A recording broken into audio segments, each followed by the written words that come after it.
the host here with me today in casting. I have to the right of me, Tony, and to the left of me. Jackie Byrne. Okay, okay. We just gonna be doing a little question about what was your life growing up about, and how was it in your time, when you were like younger and our age coming So you're both 17, right? up? Yes. Yeah. So I was 17 in the early 90s.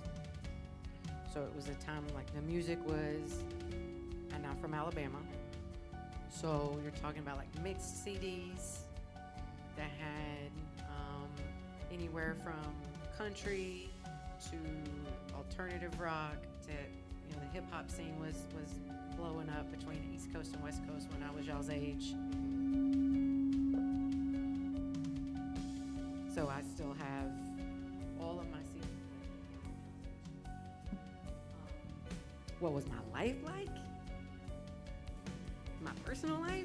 Like, like the area and stuff like that.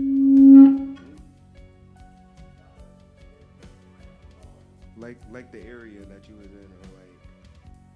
So I grew up in a very rural part of North Alabama. I went to a very small school. It was a K through 12 school, but it was a big county. So I grew up very country, farms and dirt roads, but we had some exposure to what we called the city kids. We got in just as much trouble as everybody else did. So, I mean, I was a teenager. I was a kid. What can I get away with, Mm-hmm. You got another question? You got none. Okay. Okay. So, how was like today? How can I say? Back then, like, how was the connection with like you and your family? So, I'm the youngest of three. We had, our mom had a lot of mental health issues and addiction issues. So my older sister and my older brother kind of raised me. But my sister left as soon as she turned, graduated high school, and I was 10. And my brother had already gotten involved in, what we would call today involved in the streets, but it's different when it's the rural part of the world. But same concept, right? He was out doing what he needed to do. So I felt like I pretty much raised myself, but my brother was there as my protector for a long time, but also bringing me along for the ride on a lot of things that I probably shouldn't have been exposed to. Yeah. I'm sorry that you had to go through that. So being within that you've been through that, and being with this generation now. So like with this generation now, if they had been through like what you've been through, they spiral out of control. They crash out and they look into the streets for help. So how did you kind of control yourself and become a better person? Well, I don't know how much I controlled myself and how much You tried at least. I tried. I was blessed that I had other friends' moms kind of look after me.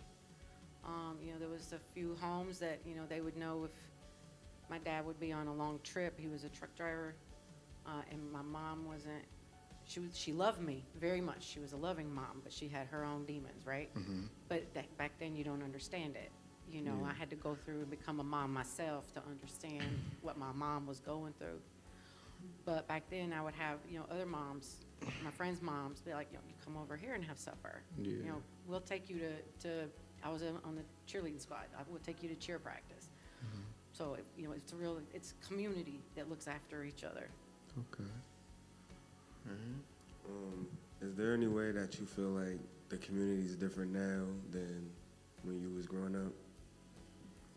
I feel like, y'all might not like to hear this, but I feel like there's a lot of folks like my age, like, your moms, right? They're afraid to look after other people's kids. They're afraid of. My mic died. They're afraid of maybe, retaliation or even any sort of anger. Like, some people are like, yo, that's my kid, hands off my kid. But when I was growing up, like, whoever the adult was, everybody's their kids then. You know what I'm saying? So I feel like that there's still some of that. And ironically, moving here, living here for 20 some odd years and, getting involved in this work, and putting me as, a woman that looks like this in a community with your folks, growing up the way I grew up is very similar to the way, y'all's cultures have carried over, right? It's grandmas, it's mommies, it's aunties, everybody looking after each other. Mm-hmm. And I think that's very important. I don't see that in my suburban communities. So it feels good to see, other moms and dads. I see some dads stepping up, so Yeah. that's important. I've seen that a lot lately. Yeah. It's a lot of single dads out there, I seen one earlier. I was just scrolling, he was a single dad of a 1-year-old baby. So it's just like, there's people out there trying, and there's also people out there that had it worse than us, Mm-hmm. as black people, So, like, go ahead. We have to identify that we are, we are different. We have different lives and different cultures and different traumas and different privileges. But we have way more in common than we have different, right? And so it's really about looking after each other. Yes. So what kind of questions do I have? So, being within that, how was, like, did you have any, like, bullies, or did you have anybody that tried to pick on you growing up because of what you've been through with your family, being that the community helps, and like when you're in the community, word gets out pretty fast, So, yeah, there were 3 families in particular that kind of wrapped me up, but by and large, everyone else was really harsh on me because of things that were out of my control, right? So like my brother went to prison when I was 16. Suddenly I find myself at home by myself a lot, right? My mom's in and out of rehab, my dad's gone. Somehow that made me a whore. Like everyone in the community, even other people's parents, just because I was a girl at home by myself. I didn't have boys in and out of my house, but it's, those sort of stories just start to populate. I got harassed by people that would have, like my brother's enemies. I was sexually assaulted at a party by people that were, enemies of my brother's crew. It was a traumatic time.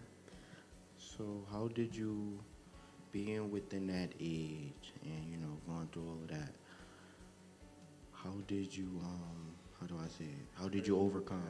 Yeah. Sheer will of saying, one day I'm going to get up and out of here. Going to church, my friends' families would take me to church, any church, it didn't matter, right? So, I was raised, my mama baptized us a Baptist, but we didn't go to church every Sunday. But the families that took me in were like, all right, come into my church today. I'm going to a Pentecostal church. I'm going to a Baptist church. I'm going to a Church of Christ. I'm going to a Methodist. They were just like, come on, we're picking you up. You coming to church. Then you're going to go eat dinner with us. Okay. Do you feel like as a young, when you're young, do you feel like church is important to go to?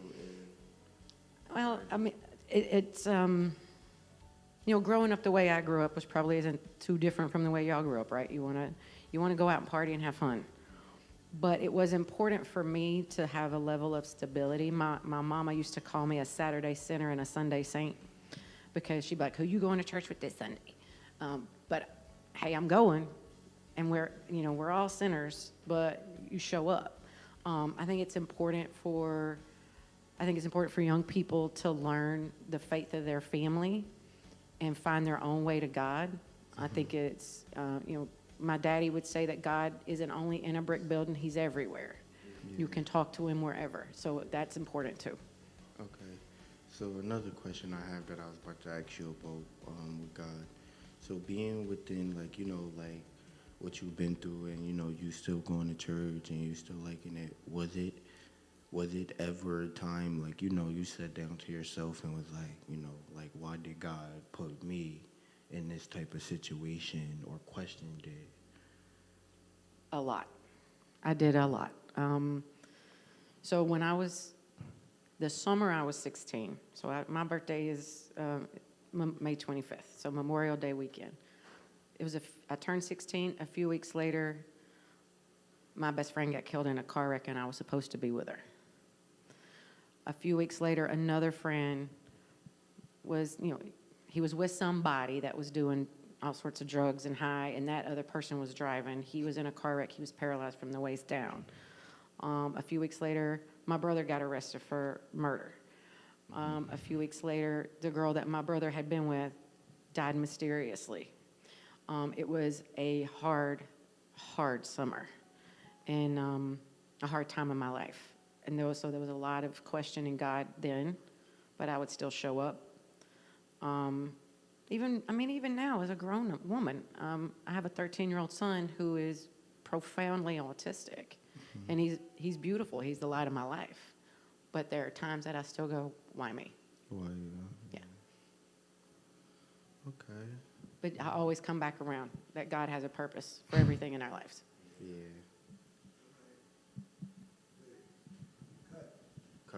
Cut. You did a great job. Yeah, Kev, you gotta talk up. Yeah, you got a good, strong presence. No, it's your mouth.